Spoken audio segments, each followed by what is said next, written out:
First of all, I want to say it's an incredible honor for me, and I'm very emotional about being here in person. I actually spoke during the pandemic at this conference a couple of years ago, but due to the pandemic, I could only do it virtually. One of the reasons why it's very special for me to be here is that I have important roots right here in Belgrade. This is my great-grandfather.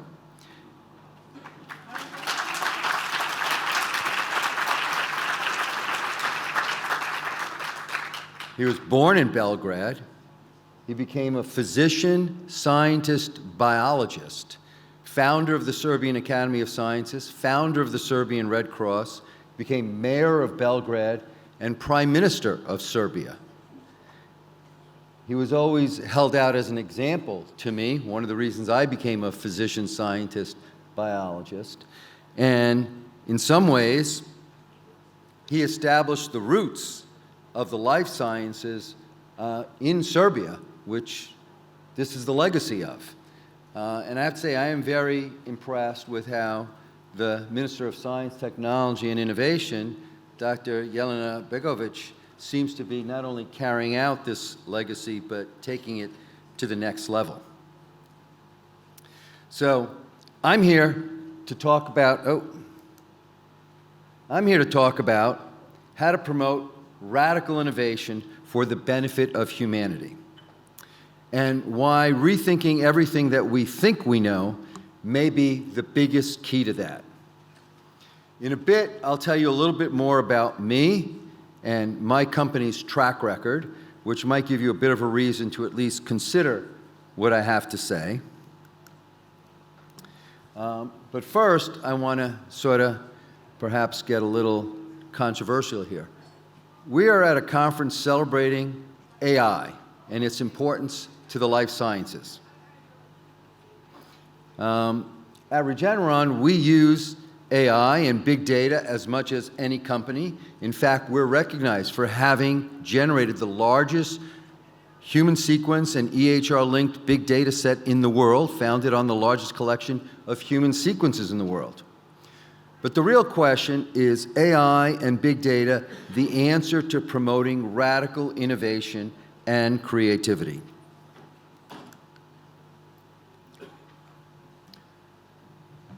So to answer this question, we had a radically innovative idea. How about we just ask AI? We ask GPT, are you the answer?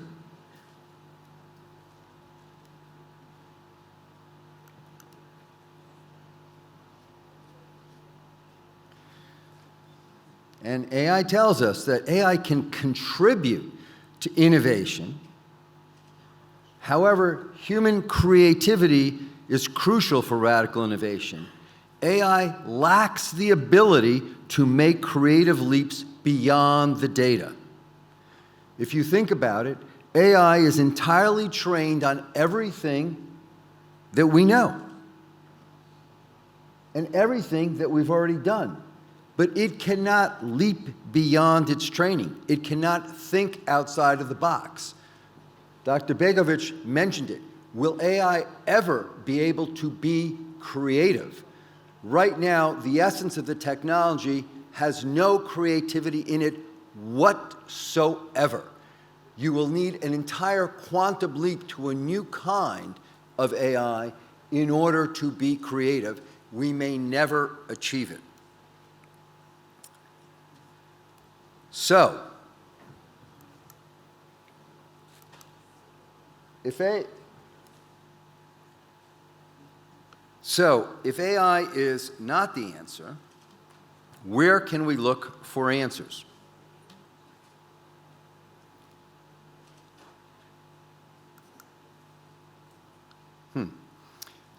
Sorry, my slides somehow a little not shown up. But, well, where can we look for answers? Our company, Regeneron, is arguably the most innovative company in the history of biotech. So a lot of people ask me, how do we do it? How are we innovative? What are the keys to the kingdom? From our perspective, we agree with AI. It's all about promoting human creativity. We can't forget the human element. And in fact, we have to work a lot harder than we're working on, not to just focus on these incremental, supplemental technologies that are tools to help human creativity, but we have to work harder to understand the principles by which we can optimize the human element and its essential role for creativity. So about our company, and to give you a little background, so maybe it provides me a little credibility, so maybe you'll really consider my perspective and what I have to say.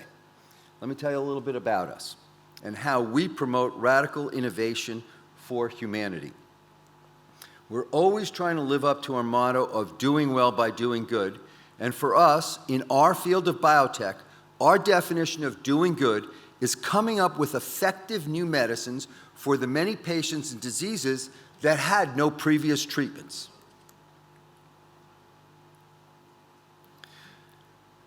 And what a lot of people don't understand and appreciate is that arguably and quantifiably, inventing new medicines is one of the hardest endeavors that humans undertake.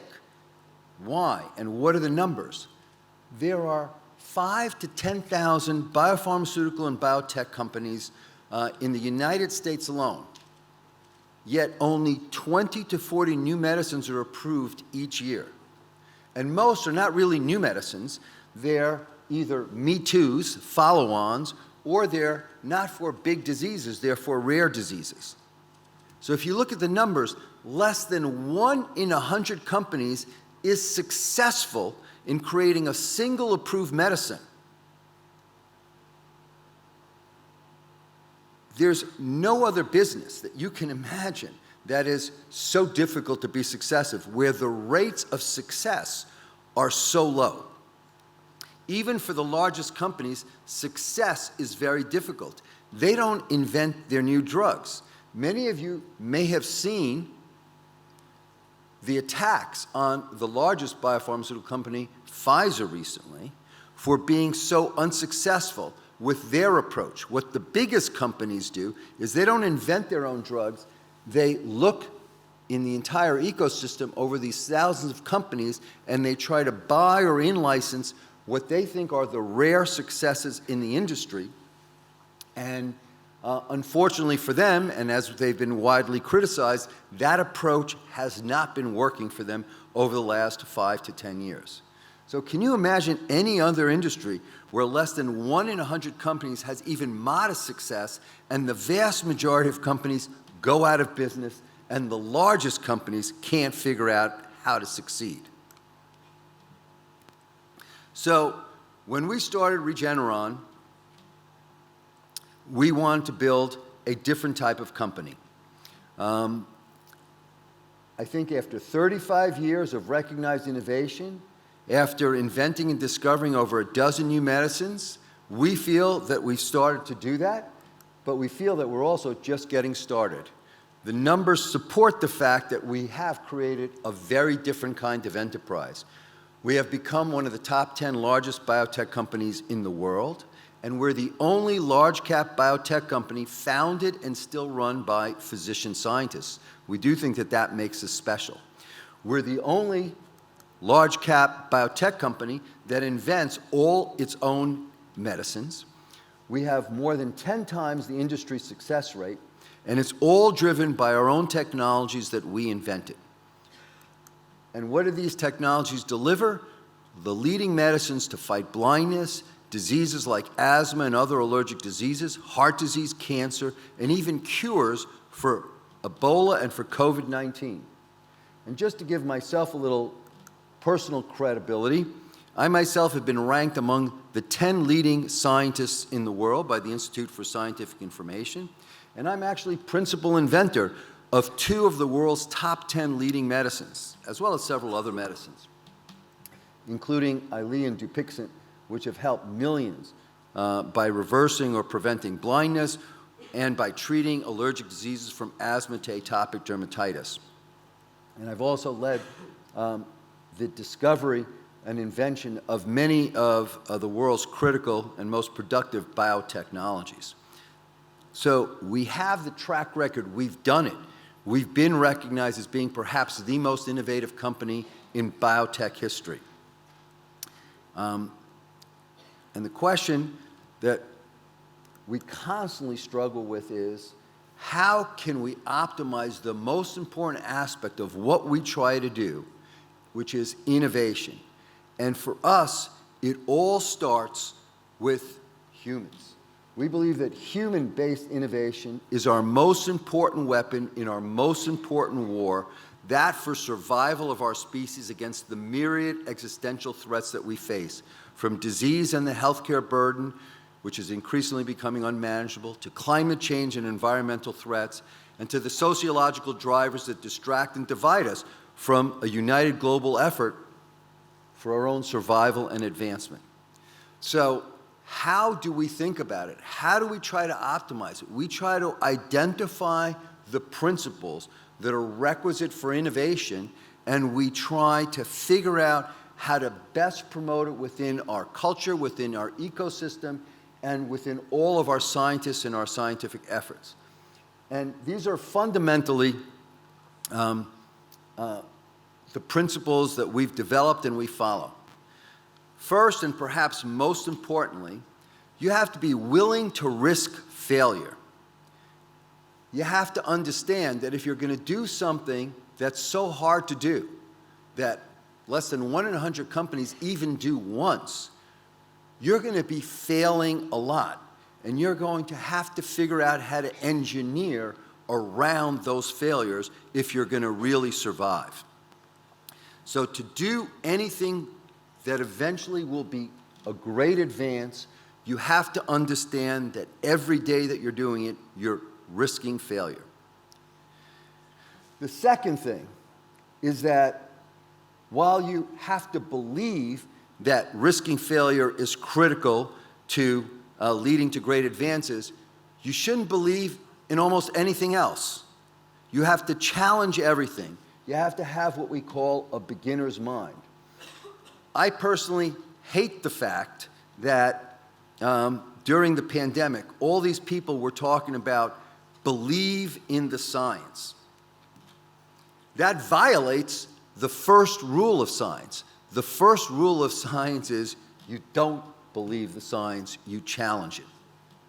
The third critical innovation principle is to constantly strive to identify fundamental truths.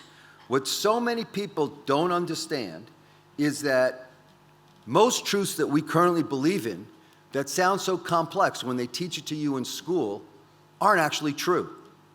And the more complex the truth actually seems, the less likely that it is to be true. It turns out that when you really understand something, when you get to a fundamental truth, it becomes so exceedingly simple that you should be able to explain it to a smart 10-year-old. Another thing that you should be striving to constantly do is to identify the limiting bottlenecks to progress. That's another thing that stuns me.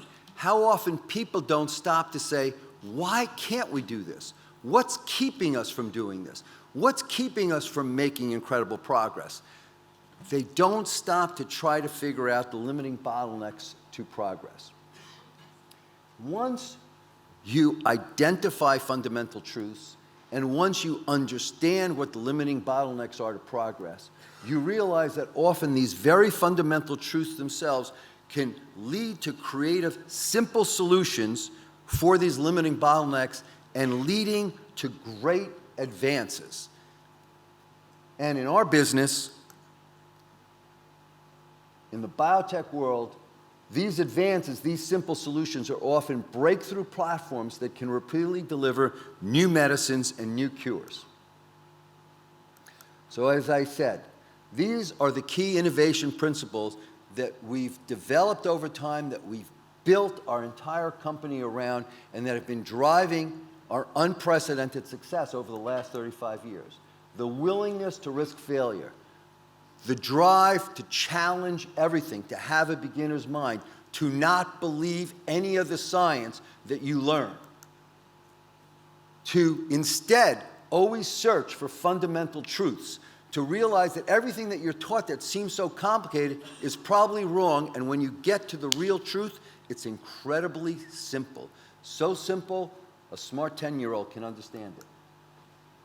You also have to constantly try to understand what's holding you back. Most people don't pause and stop and say, you know, why? Why am I not achieving success? When you follow these principles, you realize that the fundamental truths often lead to these creative, simple solutions that overcome the limiting bottlenecks and that lead to the success that we need in our industry. To address what I said is quantifiably the hardest challenge humanity faces, which is coming up with new medicines for previously incurable diseases. So, these are our principles. I've told you we have a demonstrated track record of success. I want to show you actually how it can work, okay? I want to give you examples of these 5 principles in action for us that worked.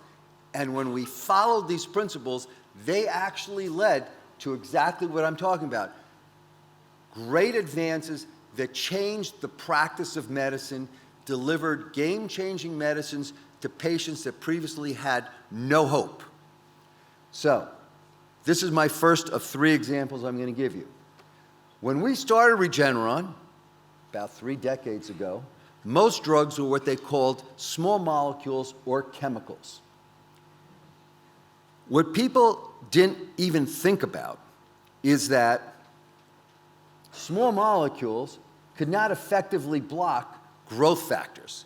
People were beginning to understand biology and realizing that sometimes too much of a good thing, too much of a growth factor of an interleukin could actually cause disease. But they couldn't use traditional medicines at the time or small molecules to block these growth factors. What one had to understand was that the limiting bottleneck to curing diseases might simply be coming up with an entirely new drug class, an entirely new way to actually block something that could not be blocked by the existing drugs at the time. So, we at Regeneron spent years to understand fundamental truths. We became world leaders in identifying, cloning, and characterizing growth factors, interleukins, cytokines, and their receptors. And we learned this fundamental truth, that essentially all growth factors work by binding to a receptor on the target cell surface, and if it's too much of a growth factor sometimes, too much activation of that receptor can cause disease. Up until this time, people were trying to develop small molecules to block this interaction to cure these diseases, and failing. This is where human creativity came in and came up with an exceedingly simple solution based on understanding this fundamental truth. What if we simply used the receptor itself as a drug? What if we cut the receptor off the cell, made a soluble form of it so that it floated around?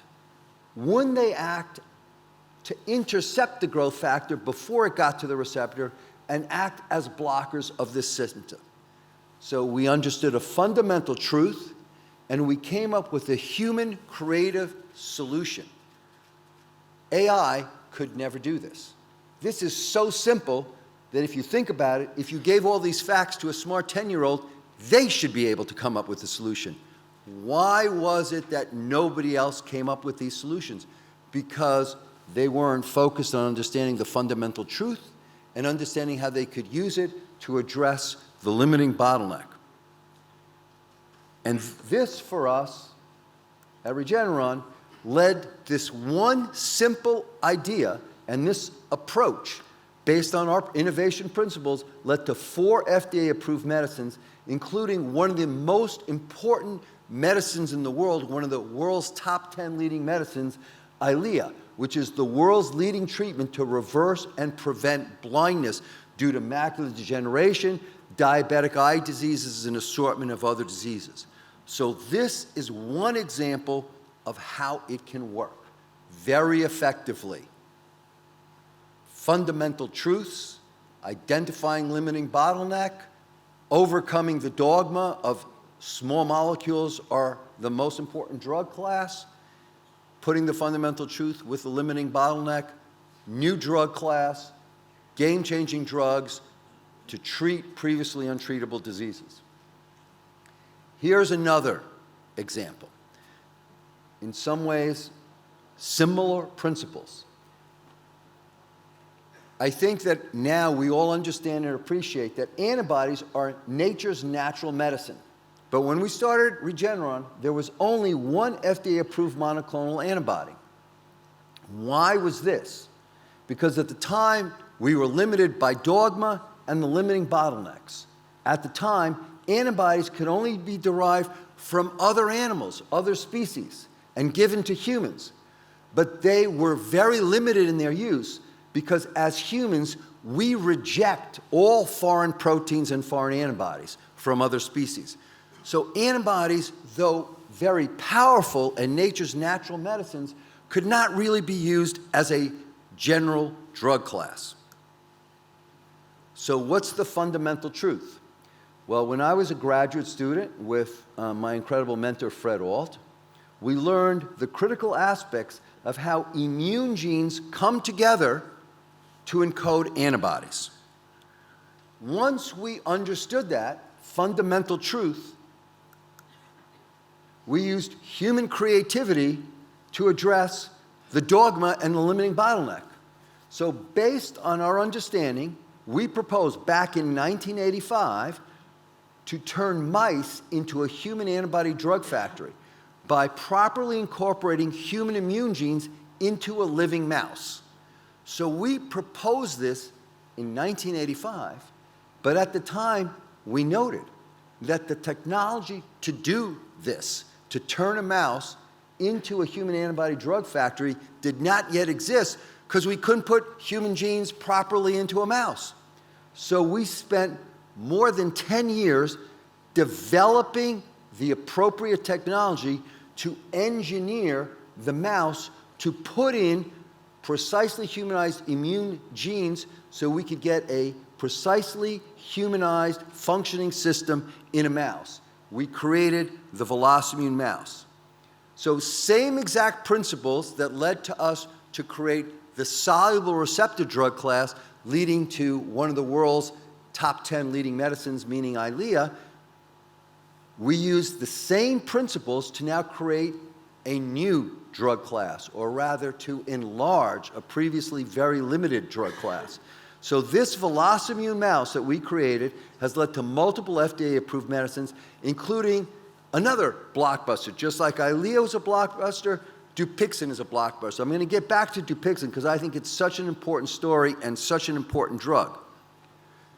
But I want to point out to you that this VelocImmune mouse that we created, that took decades to create, but was entirely created based on these innovation principles that we adhere to, is among the most productive biotechnologies ever created.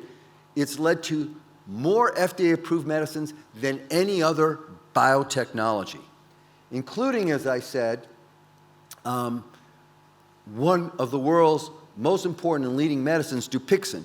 I just want to show you that when you create an incredible technology and it gives you a whole new set of drugs, you can do something that's never been done before and really change the practice of medicine and give patients new treatments and give them so much hope that never existed before. And I want to use Dupixent as an example of how, using these principles, you can develop technologies that yield new drug classes that can change the practice of medicine.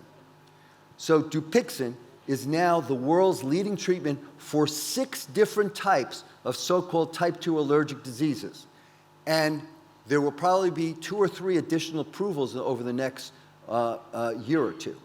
It's approved in atopic dermatitis, in asthma, nasal polyposis, eosinophilic esophagitis, prurigo nodularis, and now eosinophilic COPD. And it's the leading treatment for all of these seemingly disparate diseases. It is perhaps unprecedented for the number of seemingly different diseases that it treats. And there's a science behind why it treats these. And it's all based on using the approaches to create a technology that could deliver this drug. Many others tried to create a Dupixent-like drug, but every other biotech platform that was used failed to deliver a Dupixent-like antibody. But when you have the right innovation principles, when you adhere to them, when you create a technology that can deliver something like Dupixent, it can change the world and change the lives of millions and millions of people who are suffering from diseases. And I just want to give you an example for the very first disease, atopic dermatitis. Many of you may or may not know about this disease. I'm going to show you pictures of it. I'm sure you all know what poison ivy is. Atopic dermatitis is like having poison ivy when you have the severe forms like the kinds of disease that the patients in our trials had. More than half of your body is covered with these horrible lesions, and unlike poison ivy, it never goes away. And I'll show you some pictures of it. But the way Dupixent works, it's really a miracle for these patients who, as I said, have severe disease, more than 50% of their body covered with these incredible, itchy, horrific lesions that disrupt every aspect of their lives, from their ability to sleep to their ability to simply enjoy life. So these are just the clinical trial results, and if you know how clinical trials work, they don't hardly ever work like this, where the average improvement in the treated patients is 70 to 80%. That means 70 to 80% of clearing the skin, with many of the patients being completely clear.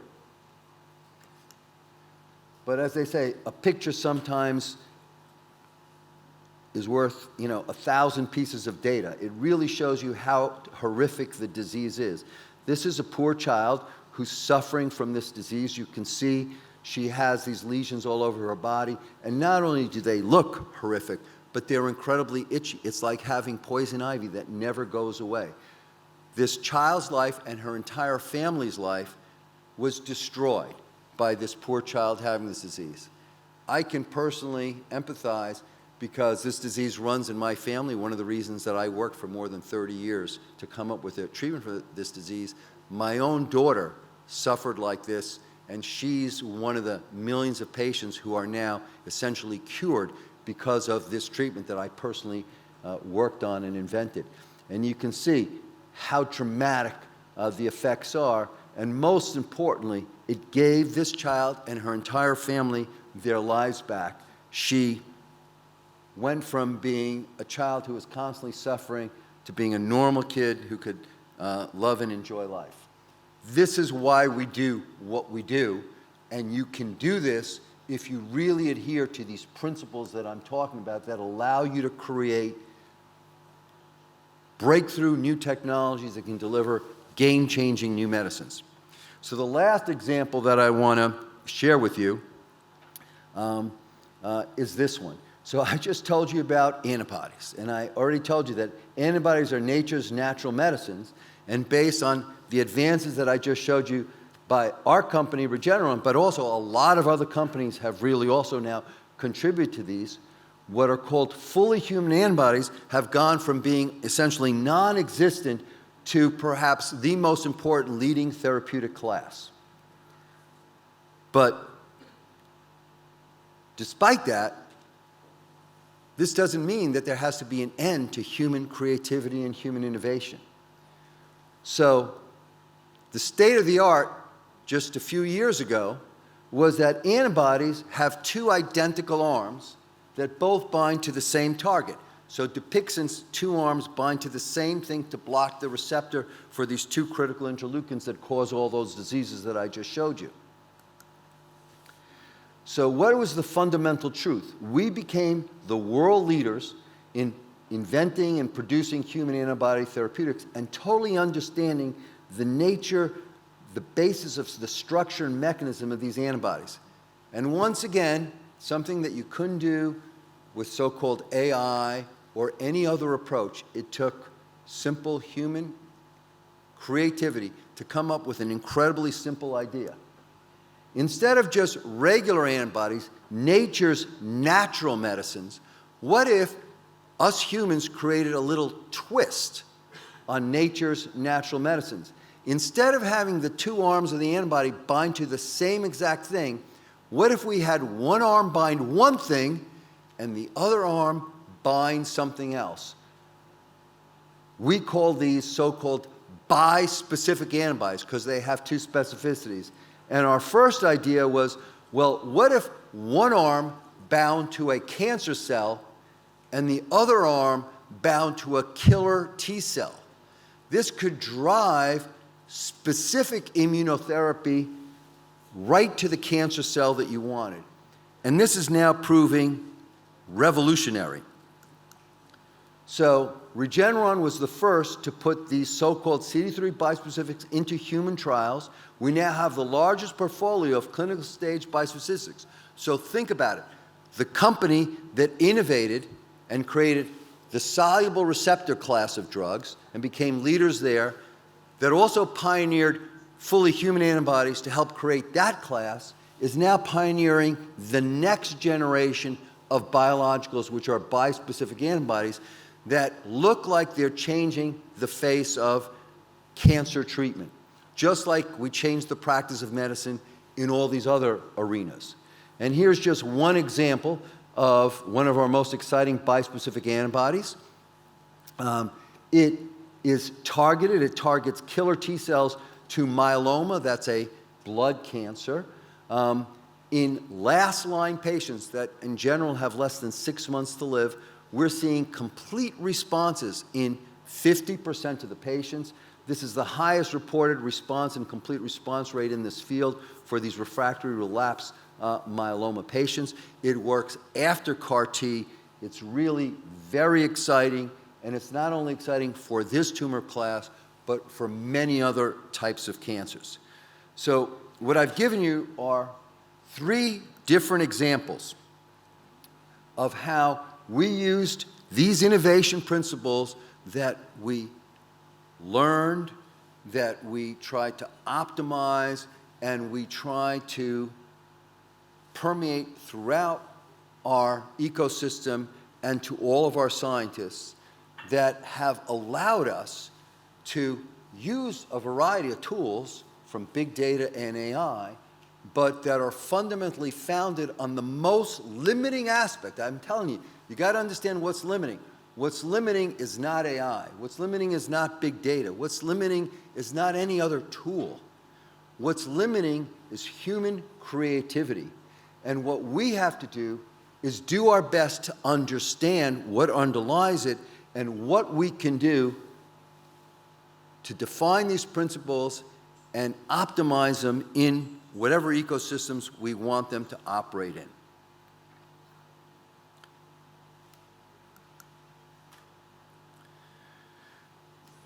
So, I guess in closing, I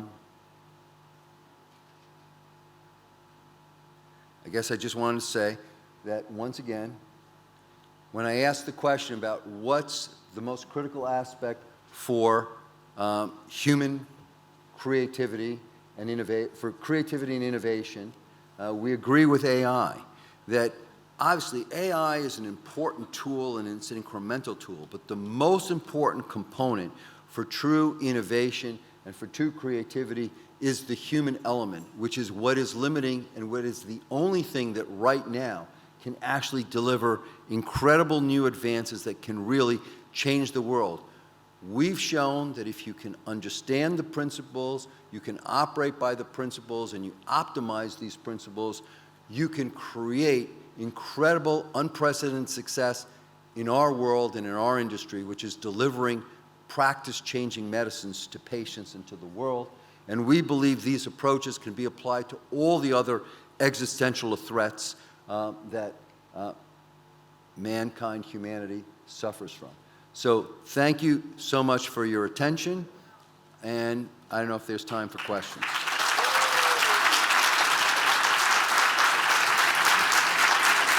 I believe we can.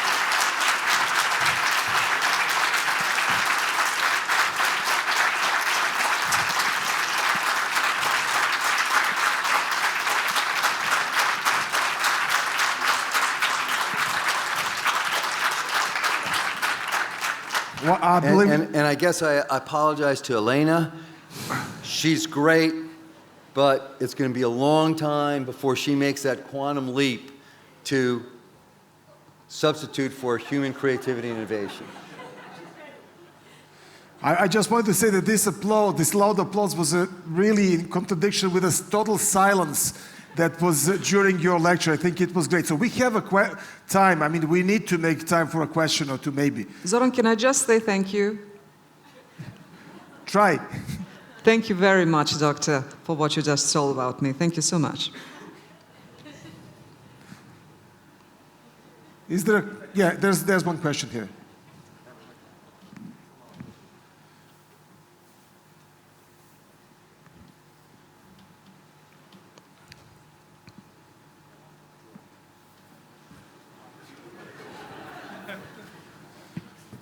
Thank you very much, Dr. Yancopoulos, for an inspirational talk. I just wanted to ask what the future holds for Regeneron, and is your focus totally on developing antibodies, or you're planning to go into different kinds of molecules like small molecules or cell and gene therapies? So I only gave you 3 examples, but we're applying all these principles to develop many other kinds of platforms that can deliver practice-changing medicines. So you just mentioned, for example, both small molecules and gene therapies. We believe that one of the biggest problems with those kind of therapies that people don't understand, they're not focusing on the limiting bottleneck. What's the limiting bottleneck of gene therapy right now? Is it the ability to edit a gene? No, we can edit genes. Is it the ability to delete a gene? No, we can delete a gene. We can't deliver the machinery to use the gene therapy where we want it in the body. People don't understand this. It was mentioned in the introduction something about the first gene editing approach. That was actually done outside of the body in a cell in a test tube and given back to patients. Why? Because the gene edit had to be done in human stem cells, which you cannot deliver that gene therapy to the human stem cells in a live human being. So what people don't understand, the gene editing approaches have been around forever. The true bottleneck is, how do you get them to the cell in the body that you want without taking those cells out and treating them? The only cells that can be easily modified without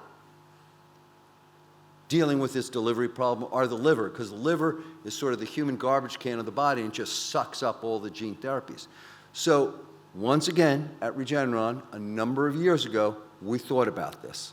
And we said, nobody else is working on this. The limiting bottleneck to gene therapies is not the gene therapies themselves. They've been around forever. Some of us have been working on them for decades. Why aren't they really working? Because nobody has figured out how to deliver them to the right place. Well, we realized that we had the best tool on the planet for delivering anything to the right cell in the body, which are antibodies. So we were the first to think of coupling antibodies to gene medicines. In fact, 3 different classes of gene medicines. We've coupled them to silencing RNAs, we've coupled them to gene therapy delivery AAV vectors, and we've coupled them to the approaches that deliver CRISPR and gene editing. And we've now shown that we can use biological targeting of gene medicines to get gene therapy and gene editing to precisely the cells that we want in the body and not the cells that we don't. So that's just an example of the future. I gave you examples of the things that have already changed the practice of medicine, but we're using the same exact principles, understanding the fundamental truths, challenging what everybody else is doing, okay, understanding the real bottlenecks and applying the fundamental truths to what is really limiting, okay, and creating what we think is the whole new classes. Biologics to deliver gene medicines to overcome what's really limiting the field that most other people have entirely ignored and not paused to stop and think about.